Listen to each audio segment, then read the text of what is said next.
Bonjour à tous et bienvenue dans une nouvelle vidéo.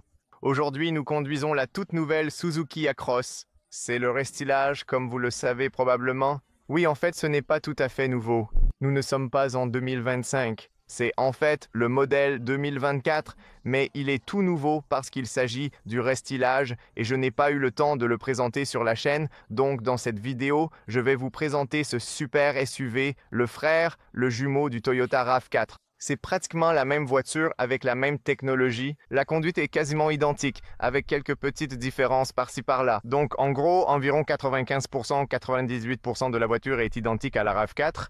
L'avant, lui, est un peu différent. On a une calandre différente, un design différent à l'avant, ainsi qu'au niveau des phares. Et sur le côté, la voiture ressemble pratiquement à la même. Les jantes sont un peu différentes et j'y reviendrai dans un instant. L'arrière est assez similaire. La seule chose qui change, ce sont les badges Suzuki Acros. La version hybride rechargeable est pratiquement identique. Les deux sorties d'échappement sur l'hybride rechargeable sont les mêmes. Même si cette voiture possède deux moteurs électriques et un moteur essence, on voit de vraies sorties d'échappement, deux à gauche et à droite. Je ne sais pas vraiment pourquoi c'est cette approche qui a été choisie. Nous en parlerons dans la vidéo de test, alors restez connectés pour voir également la vidéo de test. Sinon, elle ressemble pratiquement à l'original. En fait, Suzuki ne vend cette voiture qu'en version haut de gamme. C'est pourquoi le prix est élevé. Si vous regardez sur les deux sites, Toyota RAV4 et Acros, vous verrez que le Toyota RAV4 commence à un prix bien plus bas car il débute avec un modèle de base. Mais celui-ci, c'est la version haut de gamme, donc il faut comparer le haut de gamme du RAV4 avec le haut de gamme de l'Acros. Il est équipé de jantes de 19 pouces, de série tout simplement. Disque de frein ventilé à l'arrière, disque de frein ventilé à l'avant. Voici la clé d'ailleurs, avec le logo Suzuki à l'arrière. Verrouillage, déverrouillage, ouverture du coffre, climatisation. Nous parlerons de toutes ces choses. Entrée sans clé. Vous pouvez verrouiller et déverrouiller la voiture en posant la main ici. Elle a des rétroviseurs rabattables électriquement, donc il suffit de s'approcher et la voiture se déverrouille. Regardez la vidéo d'essai. J'aurai une vidéo séparée sur ma chaîne où je vous explique tout sur l'intérieur et l'extérieur de la voiture afin que vous puissiez obtenir plus d'informations. Du cuir partout. J'adore ça. Je veux dire, des matériaux de très bonne qualité. En gros, l'intérieur a pratiquement le même aspect, donc vous ne verrez pas la différence. C'est seulement ici, sur le badge, que vous verrez la différence. Pédale classique, siège à réglage électrique. Ici, vous avez quelques boutons pour le pare-brise chauffant. Vous avez le volant chauffant, l'ouverture du coffre, les phares, les feux de route croisement automatique. Maintenant, laissez-moi entrer à l'intérieur. Accoudoir en cuir. Les sièges sont en cuir. C'est pareil, pratiquement la même chose, la même qualité. Volant en cuir ici, sur le tableau de bord, matériaux souples partout. Laissez-moi démarrer le système, je veux vous montrer. Ceci est le restylage. Comment le savez-vous? Quand vous voyez qu'il n'y a aucun bouton ici, près du système multimédia, vous savez que c'est un restylage. Donc, il dispose du nouveau système multimédia. Il a le nouveau combiné d'instruments numériques entièrement digital que j'adore. Et vous l'avez probablement déjà vu sur d'autres modèles Toyota, aussi sur la Swift, par exemple, dont nous parlerons la semaine prochaine. J'aurai aussi le nouveau modèle, le nouveau restylage à l'essai.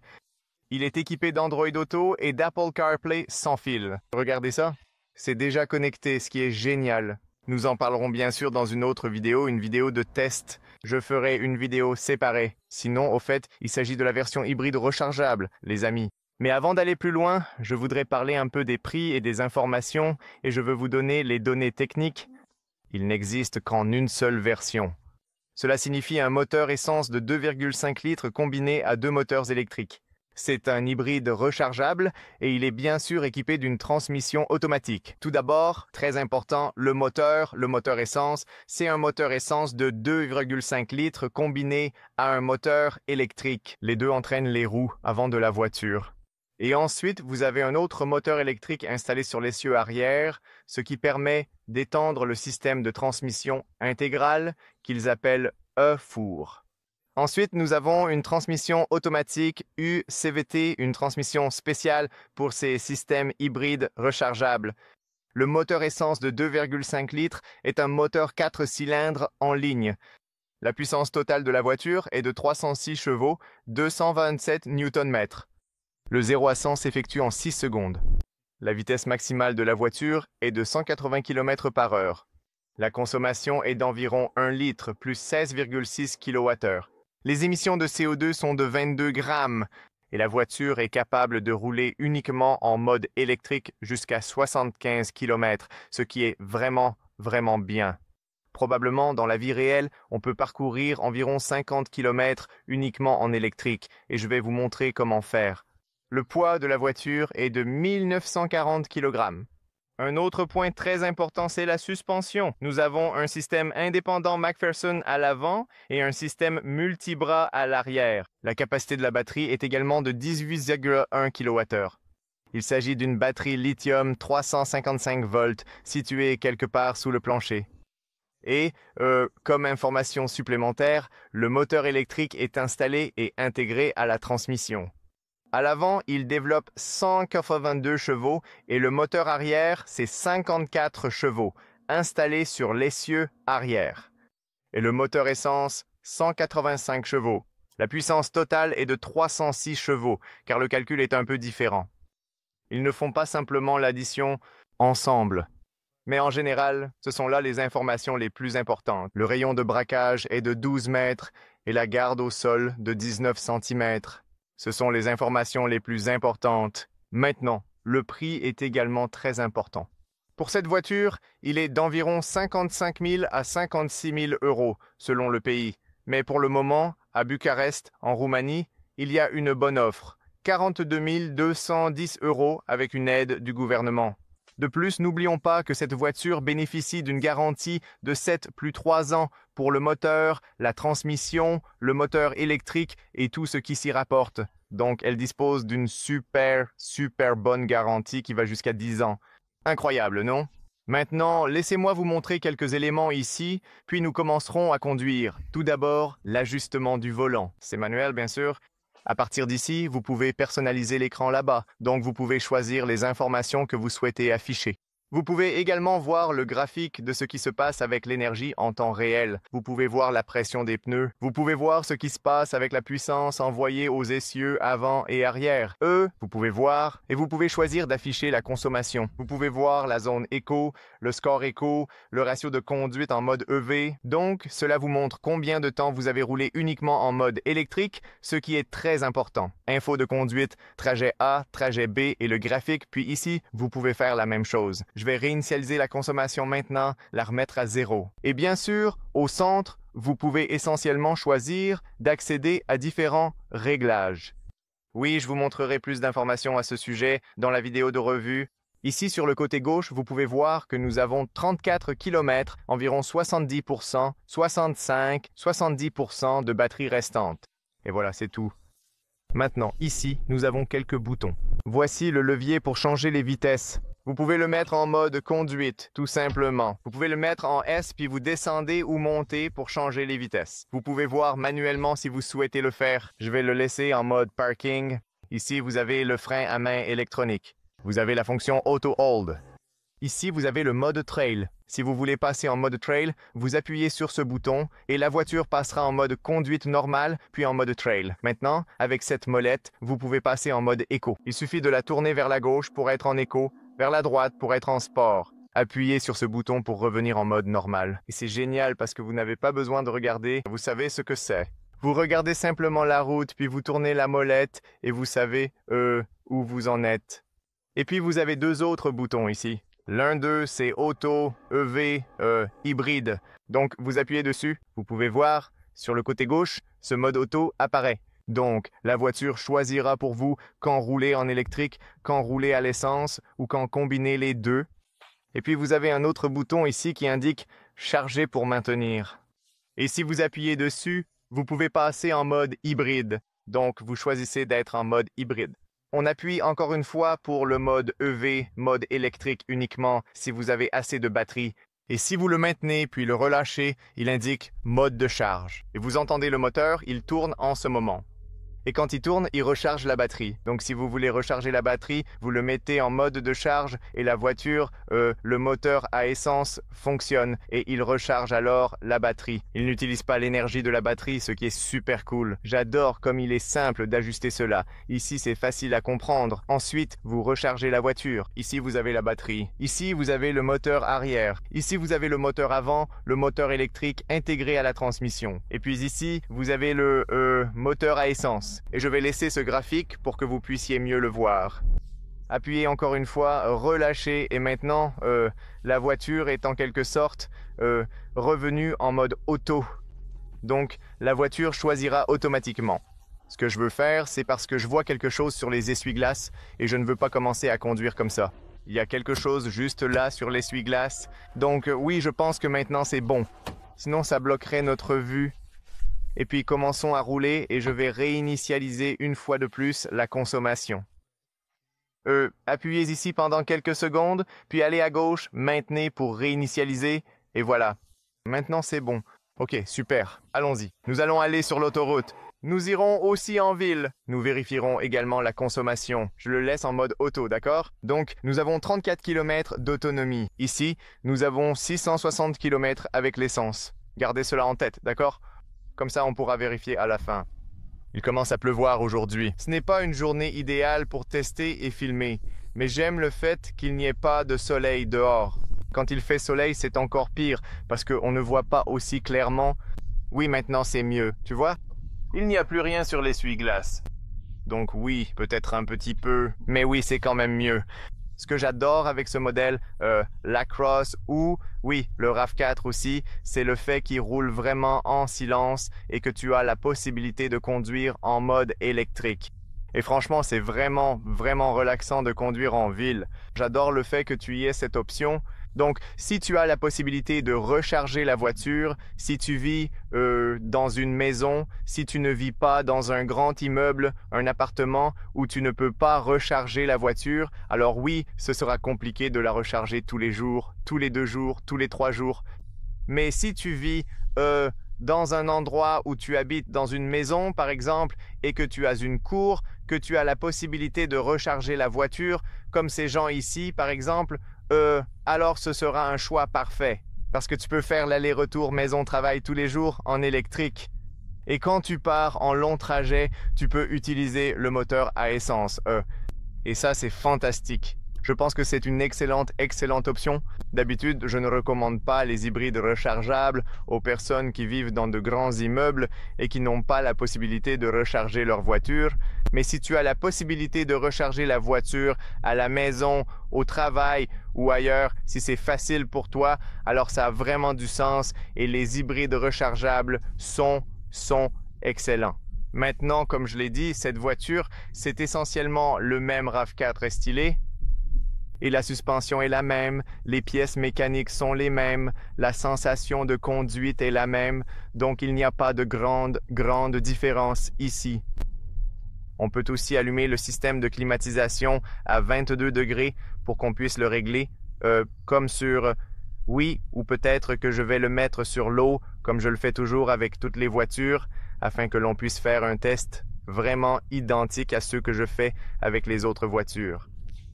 Mais en général, comme vous le savez, le RAV4, et on en parle, je l'ai sur ma chaîne, c'est un SUV familial incroyable. C'est une voiture formidable parce que tout est extrêmement bien réglé. Les suspensions sont bien réglées, donc elles ne sont pas super confortables, elles ne sont pas très fermes non plus, elles sont quelque part entre les deux, et laissez-moi mettre l'air sur le côté parce que c'est trop fort.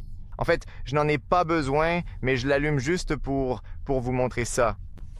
La consommation pour que ce soit équitable par rapport à toutes les autres voitures. Donc, en gros, c'est à peu près pareil. Le volant, là, on est en mode éco, n'est-ce pas? Donc, le volant est assez souple, il est facile à manier, c'est facile à conduire même en ville. Le rayon de braquage est plutôt bon pour une voiture de cette taille, et elle donne une impression de légèreté à la conduite. Même si la voiture est assez lourde, je dirais pas très lourde, il y a beaucoup d'autres voitures bien plus lourdes que celle-ci, l'Acros, mais c'est une voiture assez lourde et en général, je dirais, elle est agréable à conduire, même en ville. Et aujourd'hui, je l'ai conduite presque toute la journée et je peux vous dire que c'est vraiment agréable. De plus, on est en position surélevée, donc on bénéficie d'une très bonne visibilité.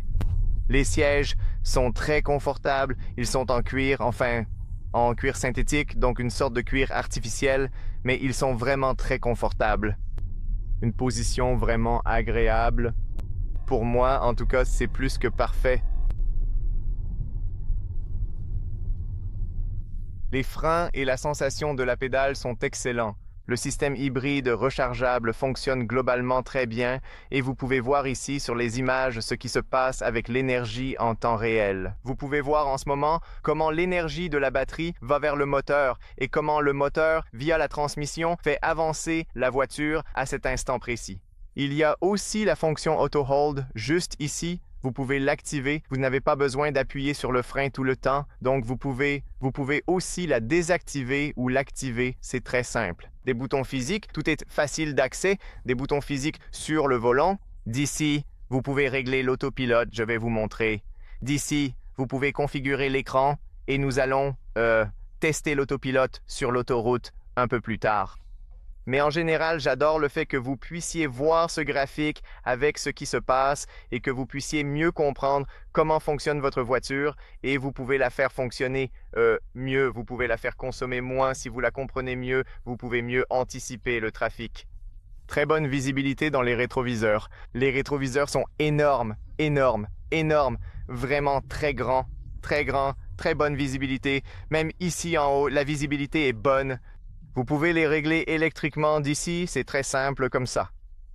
Ce qui est cool, c'est que pour le moment, même si la voiture est vendue à un prix assez élevé, avec cette remise, du moins ici, je ne sais pas pour les autres pays, il faut vérifier sur le site de Suzuki, mais ici, ils ont une grosse remise, ce qui est super.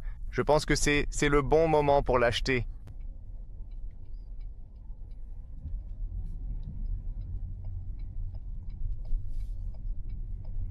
Sinon, vous pouvez voir en ce moment, c'est en mode auto et comme nous avons assez de batterie, la voiture jusqu'à présent roule uniquement. Elle roule uniquement en mode électrique, ce qui donne l'impression d'avoir une voiture électrique. Mais vous pouvez aussi changer cela si vous voulez. Si vous voulez que la voiture passe en mode moteur à essence, il suffit d'appuyer ici, de maintenir pendant quelques secondes et le moteur à essence se mettra en marche et rechargera la batterie. Et pour être honnête, quand j'ai reçu la voiture aujourd'hui, je l'ai reçue avec le plein d'essence, mais je n'avais que 3 km ici en mode électrique. Maintenant, j'ai 30 km. Pourquoi cela? Parce que j'ai appuyé sur ce bouton pendant quelques secondes. Je le relâche et maintenant le moteur à essence fonctionne. Et je le conduis, je pense, pendant environ 30-40 minutes. 40 minutes, peut-être 50. Et puis, regardez ça, j'ai plus de la moitié de la batterie. J'ai environ 60%, 70% de batterie tout à l'heure, ce qui est impressionnant. Je veux dire, c'est génial que même si vous ne rechargez pas la voiture avec le câble, vous puissiez recharger la voiture grâce au moteur à essence et ensuite utiliser l'électricité plus tard. Donc par exemple, si vous en avez vraiment besoin, vous pouvez aussi le faire à partir du générateur du moteur IC, moteur à combustion interne. Donc c'est super que vous puissiez faire ça aussi. Sinon, le moteur n'est pas très bruyant, donc on ne ressent pas non plus trop de vibrations parce que vous avez la transmission CVT. Vous verrez quand vous accélérez, tout est très linéaire.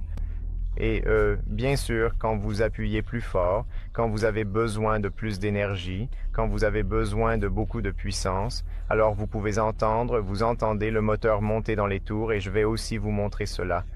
Mais en général, gardez à l'esprit que vous n'entendrez pas de différence. Donc oui, c'est assez important. Mais dans l'ensemble, c'est une voiture très fiable et bien construite. Comme vous le savez probablement, Toyota fabrique des voitures fantastiques. Si vous vous demandez pourquoi Suzuki reprend la voiture de Toyota et la propose ici, c'est parce qu'ils ont une collaboration depuis 2019 et à cause des émissions. Donc, afin que Suzuki puisse vendre des voitures en Europe, ils n'avaient pas de vraies voitures électriques ou hybrides. Donc ils ont dû collaborer avec Toyota. Et d'après ce que je comprends, Suzuki aide Toyota dans certains pays avec d'autres modèles plus petits. Donc c'est une bonne collaboration entre les deux et je pense que tous les deux ont à gagner de cette collaboration. En particulier Suzuki, parce que maintenant ils ont aussi ces systèmes hybrides fiables et impressionnants qu'ils proposent et vendent actuellement. Et ce modèle Acros est en quelque sorte le haut de gamme ou le modèle le plus prestigieux chez Suzuki. Donc c'est la voiture la plus chère, la plus premium et la plus haut de gamme qu'ils possèdent. Et je suis content qu'ils gardent ça simple. Nous avons un seul modèle. Nous avons ici le haut de gamme. Nous avons la version la plus aboutie et bien sûr la plus chère. Mais vous avez tout ici, vous allez voir. Vous avez l'assistance de maintien de voie, le régulateur de vitesse adaptatif, l'autopilote, les dernières technologies que Toyota utilise également. Vous avez Android Auto, Apple CarPlay qui fonctionne très bien. Vous avez le tout dernier système multimédia qui fonctionne très bien. Et vous verrez aussi que la navigation ici fonctionne vraiment, vraiment bien. Maintenant, ce que je n'aime pas ici, c'est le fait que ces gens passent devant moi et que ce gars conduit trop lentement. Et je ne peux pas rester ici toute la journée. Bref, récemment, laissez-moi vous montrer à quelle vitesse ce système de navigation se charge. Il suffit d'appuyer dessus et vous voyez qu'en un rien de temps, ça démarre, n'est-ce pas? Donc c'est vraiment, vraiment bien. Et j'ai aussi testé cela sur les nouveaux modèles de Toyota et ça fonctionne extrêmement bien.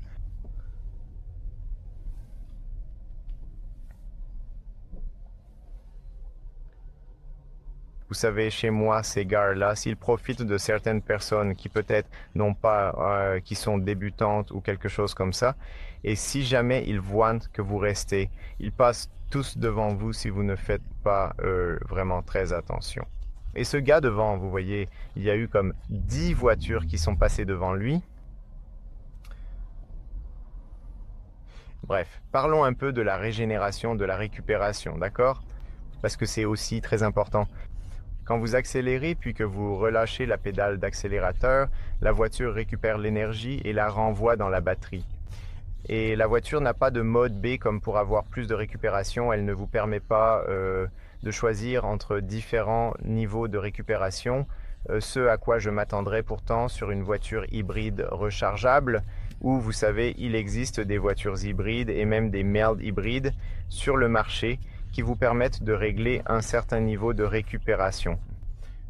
Et ce serait vraiment génial d'avoir ici une option pour passer en mode B afin de récupérer un peu plus d'énergie. Sinon, lorsque vous appuyez sur la pédale de frein, bien sûr, la voiture est reliée au système de récupération, donc elle récupérera l'énergie dans la batterie. Mais j'aimerais avoir un peu plus de contrôle. Et si vous vous demandez à quoi servent ces palettes, c'est simplement pour changer les vitesses. C'est à partir d'ici que vous changez les vitesses, si vous souhaitez le faire manuellement. Donc voilà. C'est pour cela qu'elles sont là, ces palettes, ce qui est bien sûr une excellente option supplémentaire.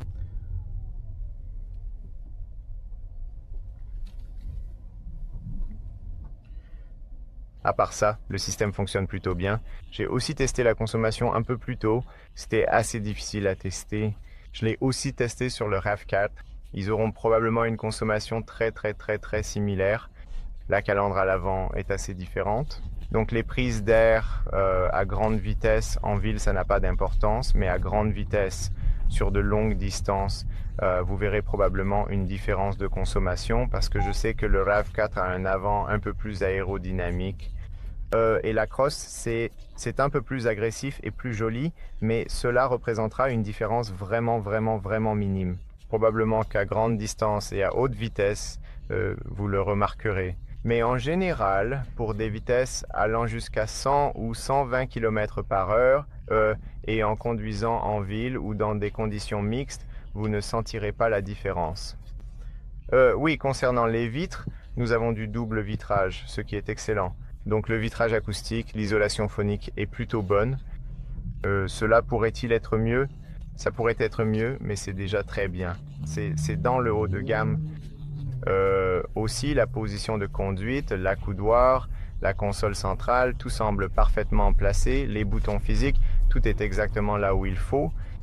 Les pédales aussi, elles sont assez souples, agréables et plaisantes. J'aime bien ça. Elles sont donc très bien reliées à la voiture. Donc en gros, elles sont, oui, les mêmes que sur le RAV4.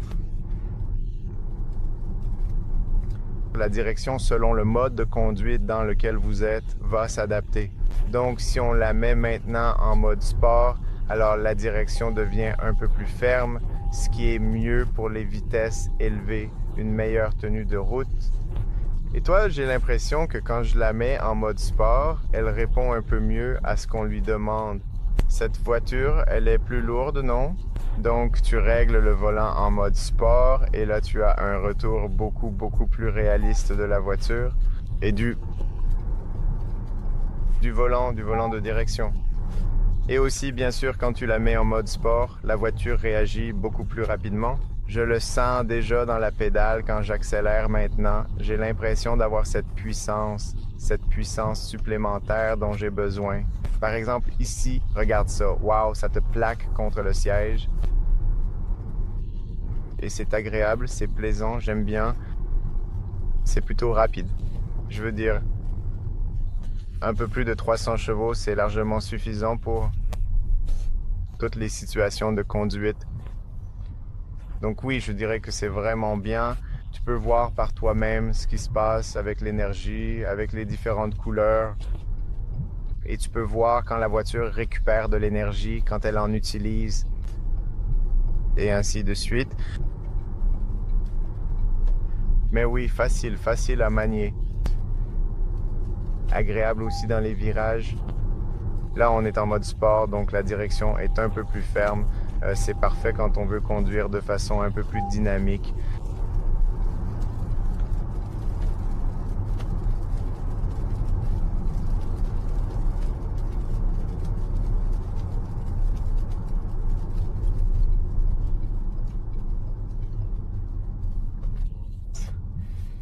Bon, j'aime bien. Tu sais, je suis un grand fan de ce que fait Toyota avec ses voitures. Je sais qu'ils sont très fiables. Au moins les systèmes hybrides, je les connais. Elles n'ont pas trop de problèmes. Il y a très peu de voitures qui retournent au service après-vente. Donc, oui, elles sont vraiment fiables. Donc, ce Acros est aussi fiable. Résultat de cela. Donc oui, c'est une voiture stable. Il n'y a pas énormément de choses à dire à son sujet, mais en général, elle est plutôt agréable. Aussi, elle est assez rapide, on peut le voir parce que la voiture démarre avec 2 moteurs électriques. On sent immédiatement comment la voiture vous pousse dans le siège. On ressent ce couple, on sent cette puissance qui vous repousse dans le siège. C'est extrêmement agréable et on le voit avec la voiture. Elle récupère l'énergie avec les deux moteurs. Les deux vous donnent de la puissance, les deux récupèrent. Regardez ça. Les deux selon la situation. Donc c'est un système informatique très intelligent qui parvient à envoyer la puissance et à la configurer et choisir quand et sur quel essieu l'appliquer et la faire fonctionner. Bonne adhérence dans l'ensemble. Nous allons aller sur l'autoroute et nous testerons aussi l'autopilot et je vais vous montrer comment il fonctionne. Nous avons en ce moment une consommation uniquement électrique de 21,5 kWh. Et je ne suis pas sûr de pouvoir voir, mais le moteur à essence s'est aussi activé un peu. Mais je ne suis pas sûr qu'on puisse le voir. Non. Peut-être ici, je pense qu'ici, vous pouvez voir les informations du trajet historique.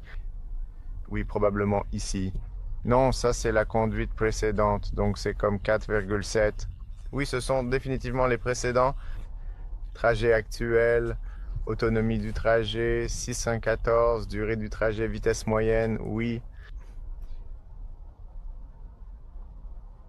De toute façon, nous verrons à la fin ici, je pense qu'il nous le montrera. Si je conduis un peu plus avec le moteur à essence, alors vous verrez aussi la consommation du système à essence.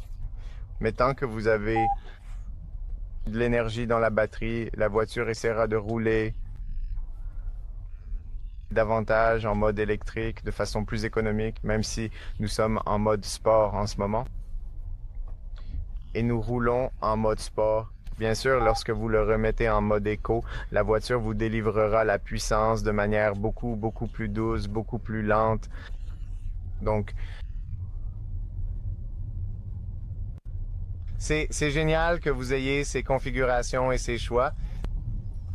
Mais j'aime la position haut de gamme. J'adore cette position. C'est tellement facile à conduire parce que j'ai une si bonne visibilité et je vois tout autour de la voiture. Je vois tout au loin. C'est parfait comme ça. Maintenant, comme il pleut, on va probablement entendre un peu plus de bruit à l'intérieur de l'habitacle. Donc, vous ne pouvez pas vraiment juger de l'insonorisation, mais j'ai conduit un peu plus tôt aujourd'hui quand il ne pleuvait pas dans cette zone et comme je l'ai dit auparavant, le fait d'avoir du double vitrage, l'insonorisation est plutôt bonne. Ça pourrait être mieux, oui, mais c'est déjà pas mal. Maintenant, la technologie d'angle mort, vous la voyez dans les coins, elle est de série comme ça. Vous pouvez voir d'ici, vous pouvez régler le régulateur de vitesse, vous pouvez régler la vitesse. Vous le voyez juste là, devant vous. Et puis la voiture, en ce moment, elle reste entre les voies, accélère, freine. Laissez-moi désactiver ça parce que vous pouvez mieux le voir juste là devant. Et là, vous pouvez voir qu'il utilise exactement le même autopilote, le même système que vous pouvez choisir une vitesse plus élevée d'ici, le même système que Toyota utilise, ce qui est incroyable. Je veux dire, vous avez cet autopilote, l'assistance au maintien de voie, le freinage d'urgence, tous ces systèmes. Vous pouvez choisir la distance entre la voiture devant et votre voiture à partir d'ici. Vous pouvez choisir l'assistance au maintien de voie et en ce moment, la voiture reste entre les voies et je l'ai aussi testé sur d'autres modèles de Toyota, bien sûr, et ça fonctionne tout aussi bien que sur Toyota. Bien sûr, la voiture peut lire les panneaux de limitation de vitesse et il y a une caméra ici qui permet de lire les panneaux de limitation de vitesse et de s'adapter ou de vous avertir comme elle vient de le faire maintenant. On peut voir la surveillance des angles morts dans le coin, de grands rétroviseurs, une excellente visibilité, un grand confort. Et en ce moment, même s'il pleut, nous sommes à 93 km/h. On remarque tout de suite que ce n'est pas si bruyant à l'intérieur. On entend un peu la pluie, mais c'est tout à fait normal. Maintenant, si je reprends le contrôle, je suis en mode sport, j'appuie sur l'accélérateur et même à cette vitesse, ça te colle au siège. Vous voyez ça? Ça me repousse immédiatement. Donc, même si vous roulez à 100 et que vous avez besoin de puissance pour dépasser d'autres voitures, vous avez largement assez de puissance. Je veux dire, plus de 300 chevaux en plus. N'oublions pas que les moteurs électriques vous aident beaucoup à obtenir cette réponse rapide, cette poussée instantanée quand vous en avez besoin. Et bien sûr, nous avons le moteur électrique arrière qui vous offre encore plus d'adhérence agréable sur la route, donc encore plus de contrôle quand vous en avez besoin. Donc, c'est très important de mon point de vue.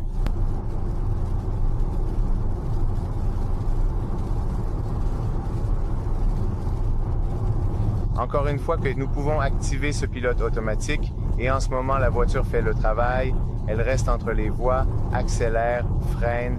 Elle est équipée de radars, de caméras et de capteurs qui aident la voiture.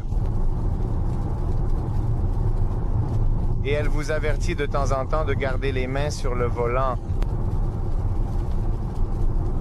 Donc, ma recommandation est de toujours garder les mains sur le volant et de rester attentif à la route et la voiture s'occupe du reste. Le stress, vous n'êtes pas obligé de rester stressé, vous voyez.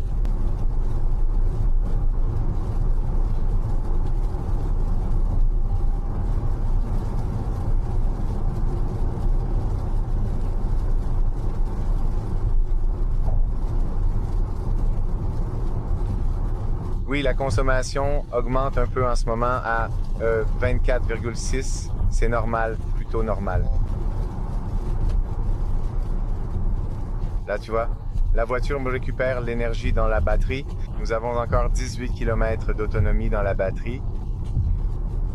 En ce moment,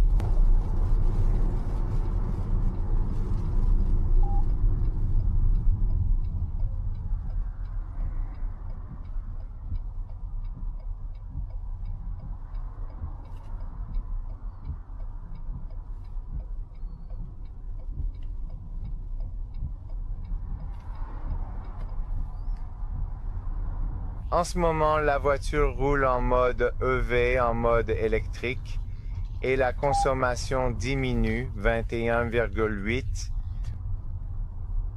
C'est plutôt bien parce que, tu sais, la consommation sur les voitures hybrides rechargeables, quand elles roulent en électrique, est généralement plus élevée que sur une voiture 100% électrique, car il faut aussi transporter le réservoir d'essence, le moteur thermique et tous ces composants supplémentaires lourds comme la transmission, oui, bref, et tous ces éléments. C'est précisément pour cette raison que si jamais tu te demandes pourquoi les voitures hybrides rechargeables ont tendance en général à consommer un peu plus en mode électrique,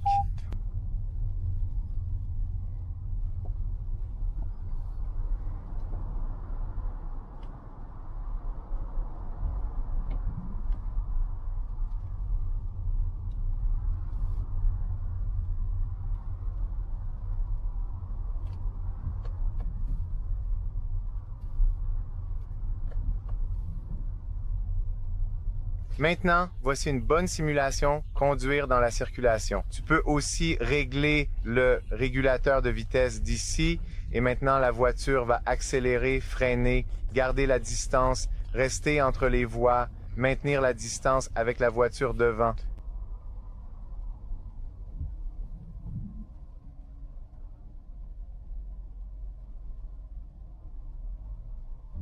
Tu peux voir en ce moment qu'elle fait simplement le travail. Mais quand les voitures devant commencent à avancer, il faut appuyer un peu sur l'accélérateur pour que ma voiture avance aussi. Et je vais vous montrer tout de suite. J'appuie sur l'accélérateur. Vous voyez maintenant ma voiture commence à avancer et ensuite elle essaie de rester entre les voies. C'est un peu compliqué. Ce virage ici, c'est très compliqué même pour des systèmes très très avancés. Oui, même pour Tesla ou d'autres voitures qui ont des systèmes d'autopilotage très avancés. Donc c'est compliqué. Mais ce système est vraiment utile dans la circulation. Par exemple, si vous êtes dans les embouteillages, vous n'avez pas à vous inquiéter. Il freine, accélère, prend en charge tout votre stress. Et regardez ça, il freine, l'autopilote s'active, donc tout le système fonctionne. Très bien. Et il nous reste encore 18 km. Il indique en attente là-bas. Et lorsque la voiture devant vous s'en va, vous avez deux options. Vous appuyez sur ceci ou vous appuyez légèrement sur l'accélérateur. Ainsi, elle redémarrera et commencera à rouler.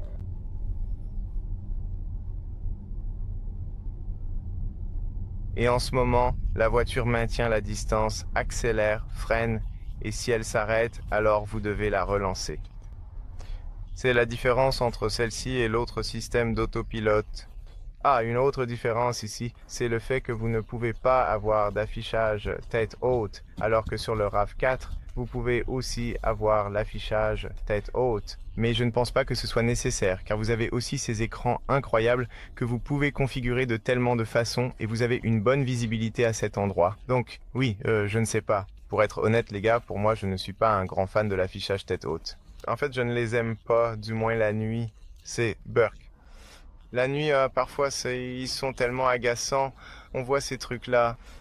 Et oui, dans beaucoup de situations, je dois les désactiver. Donc oui, je dirais qu'un très bon cockpit numérique, c'est largement suffisant. Et vous n'avez même pas besoin d'un affichage tête haute. C'est mon avis.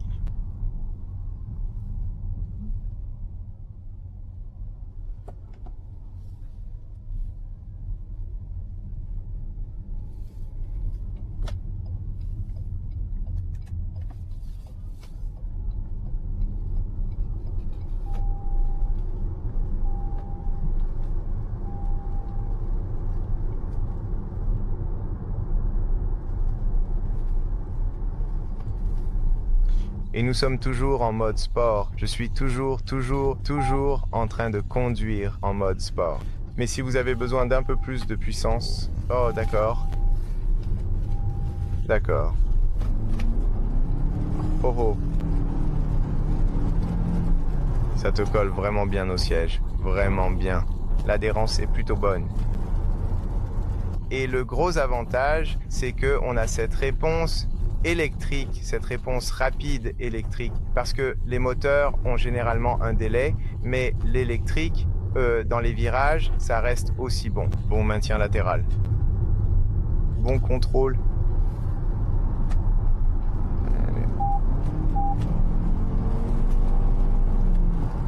Waouh. L'accélération est vraiment rapide, vraiment rapide. Regarde ça. Ça atteint 130 en un rien de temps. En une seconde, c'est super rapide. En quelques instants.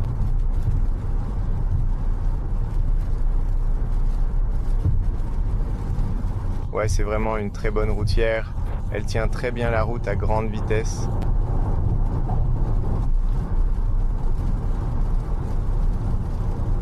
Elle offre un très bon contrôle.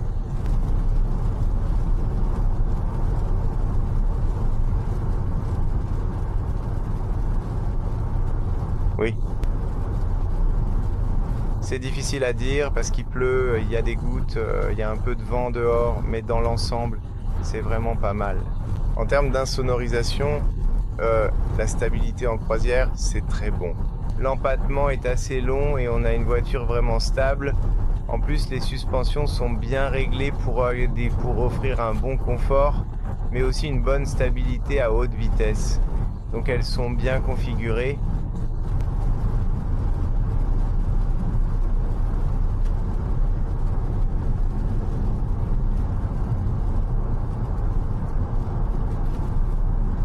Et tu roules beaucoup plus vite, mais tu n'as pas l'impression d'aller aussi vite. Si tu vas un peu moins vite, à 120, tu vois que la voiture est juste... On a l'impression de rouler plus lentement.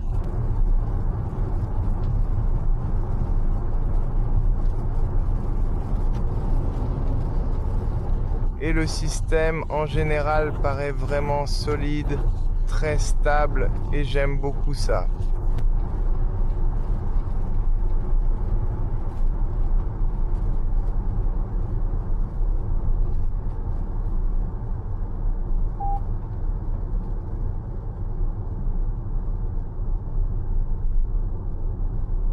Maintenant, j'appuie sur le frein, je récupère de l'énergie dans la batterie et il nous reste 11 km parce que la voiture roule la plupart du temps seulement en... Je vais passer ici en mode recharge pour recharger la batterie.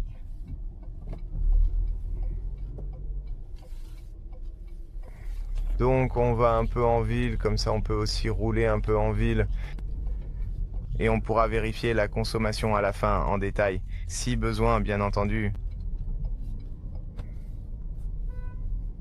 Il y a un peu de monde aujourd'hui, probablement parce que c'est vendredi et que tout le monde rentre chez soi. Je n'en suis pas sûr. Donc dès que vous passez en mode recharge, vous pouvez voir maintenant la consommation. La moyenne totale est de 9,1 parce qu'on a rechargé la batterie et du coup c'est un peu plus élevé. C'est un peu difficile de... Si vous n'avancez pas, c'est assez compliqué de savoir exactement quelle est la consommation quand il mélange tout comme ça, vous voyez? C'est vraiment difficile à dire. Mais en général, ça devrait être assez efficace. Je vais faire le tour ici comme ça. Regardez le RAV4, il était de l'autre côté. Maintenant, nous sommes en mode éco. Donc maintenant, quand vous appuyez sur l'accélérateur, vous sentez tout de suite une différence. La voiture réagit beaucoup plus lentement. Elle réagit, donc vous appuyez sur la pédale et ensuite la puissance arrive plus faiblement.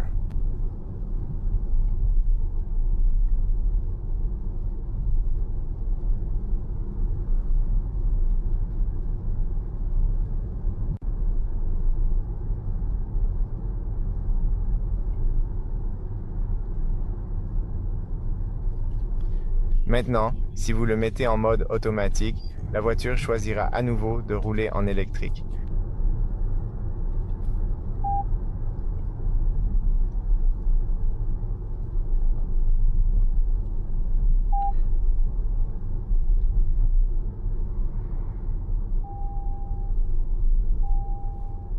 Oui, les sièges sont très confortables. Les sièges contribuent beaucoup au confort. Ils sont assez moelleux, d'une certaine manière doux. Ils sont, oui, conçus de façon très agréable. C'est vraiment agréable. C'est relaxant.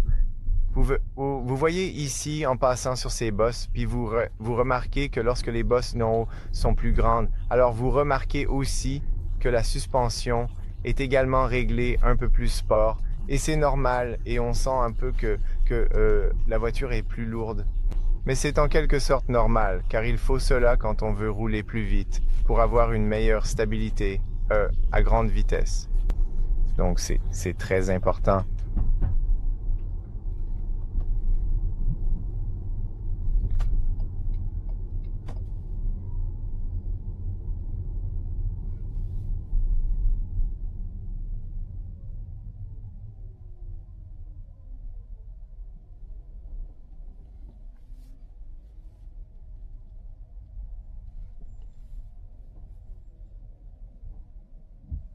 19,5 kWh de consommation, plus bien sûr la consommation d'essence que on peut probablement voir.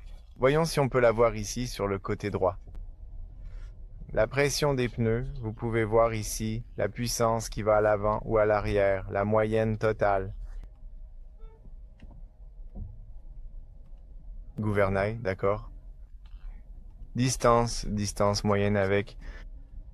D'accord. Oui, on peut voir ça. C'est un peu, oui, c'est un peu compliqué de savoir exactement comment ces consommations et calculs sont faits.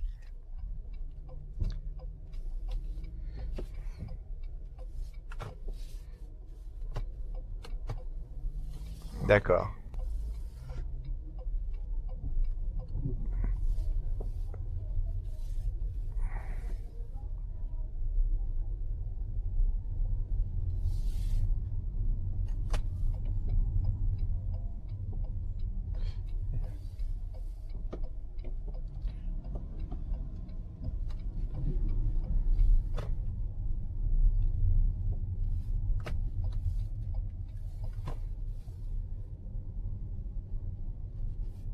Vous pouvez voir ici à quel point il est facile de circuler en ville quand il y a du monde, quand il y a beaucoup de voitures, de faire attention à gauche et à droite. Et ça, c'est pour ça que je vous dis, vous pouvez la conduire facilement. C'est agréable. Ça ne te stresse pas. Parfois, ne vous conduisez certaines voitures et vous êtes stressé, vous regardez à gauche, vous ne voyez pas très bien, vous ne voyez pas très bien, mais celle-ci, c'est comme facile. La direction, c'est facile.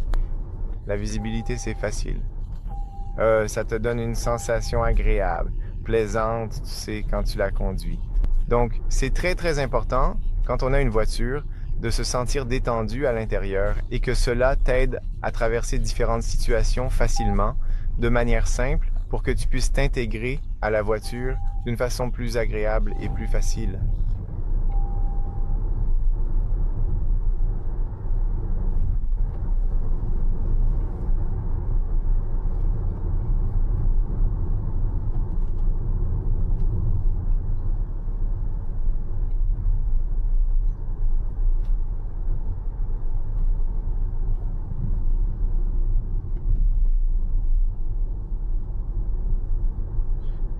Oh, je pense que c'est une super voiture. C'est une voiture avec laquelle tu peux aussi faire un peu de tout-terrain et c'est aussi une voiture très agréable pour la conduite quotidienne. Je pense que c'est la combinaison parfaite.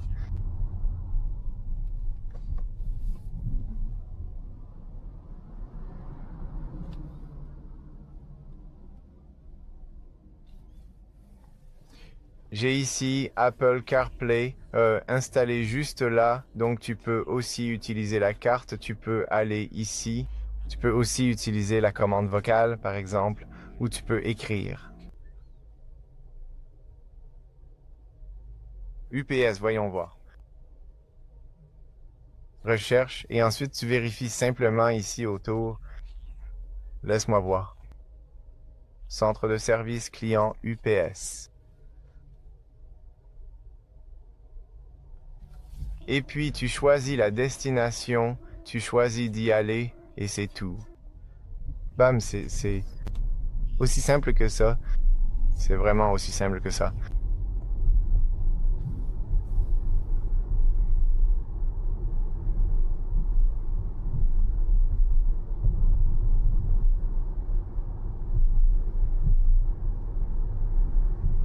Ou tu peux utiliser bien sûr la carte de la voiture, qui est aussi très bien. Et c'est génial que sur le nouveau restylage, ce soit de série. Ce qui est aussi le meilleur chez Suzuki, c'est véritablement le fait que tu as cette garantie exceptionnelle de 10 ans pour tous ces composants qui pourraient t'inquiéter, qui pourraient vraiment te coûter très cher. Donc, c'est extrêmement important d'avoir cette tranquillité d'esprit grâce à une garantie prolongée.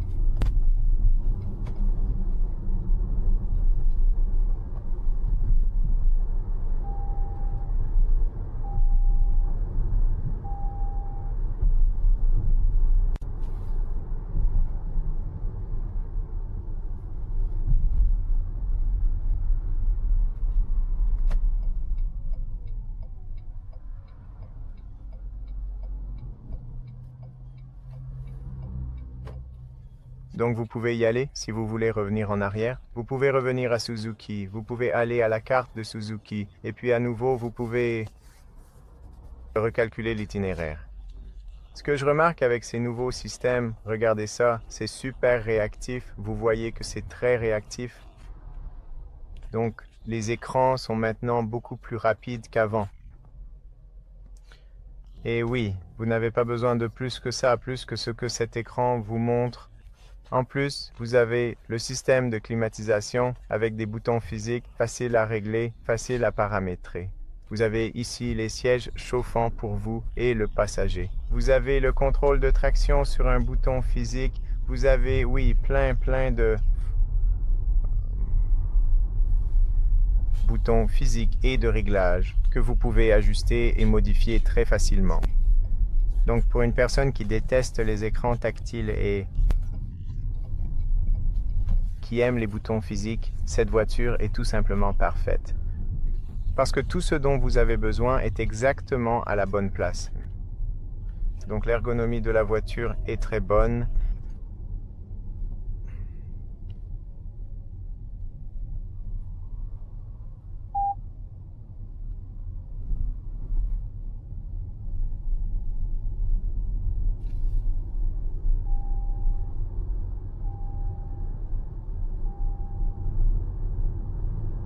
Vous pouvez également activer ou désactiver différentes fonctionnalités de sécurité à partir d'ici depuis le menu. Je vous montrerai cela dans une vidéo séparée. Regardez la vidéo de présentation. Là, vous pourrez voir toutes les informations à ce sujet, toutes les données techniques, toutes les informations sur la voiture. Je vous montrerai tous les réglages et ainsi de suite.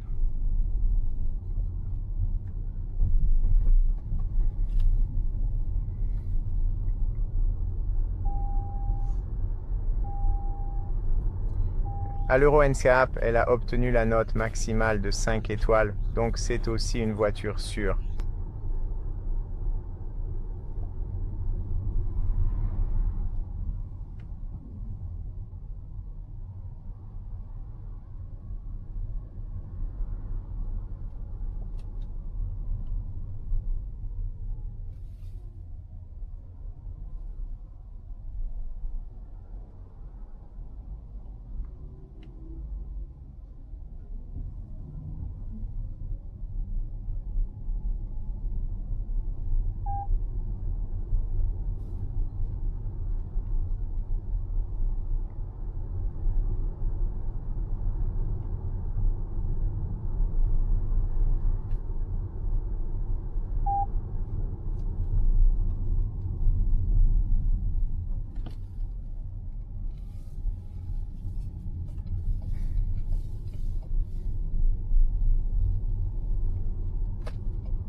Je pense qu'on peut aussi s'arrêter ici parce que je crois que je me suis déjà fait une idée et que j'ai déjà couvert presque tout, donc je pense que c'est suffisant.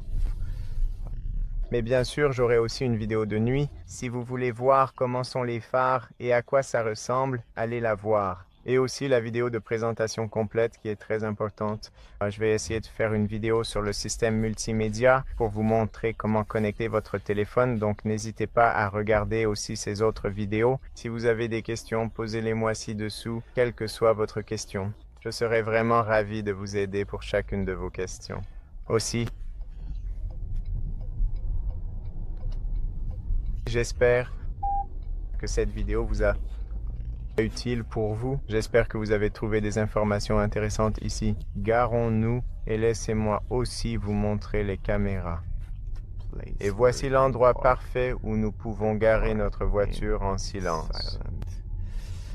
Et c'est génial parce qu'on peut aussi voir l'environnement ici, regarder l'ambiance, regarder les personnes là-bas. Maintenant, regardez la caméra. J'adore le fait que l'écran soit grand. On voit vraiment très bien. Vous avez ces lignes actives en plus de la résolution de la caméra. C'est plutôt bon. Donc vous voyez extrêmement clairement ce qui se passe. En plus, vous avez les capteurs, donc voilà. Et puis, vous le mettez en mode parking comme ça et c'est tout super facile maintenant. Consommation 19,3 kWh. Je ne suis pas sûr. Comment puis-je vous montrer pour être honnête? 8,4 à peu près, mais c'est un peu complexe et compliqué de, oui, se faire une idée du vrai chiffre ou non. Parce qu'il mélange un peu les choses de toute façon. Oui, c'était la vidéo les amis, j'espère que ça vous a plu. J'espère que vous avez trouvé des informations utiles ici. Si vous avez des questions, posez-les-moi en commentaire ci-dessous. Quelle que soit votre question, je serai heureux d'y répondre. De mon point de vue, je pense que c'est une excellente voiture familiale, fiable, avec une garantie très étendue.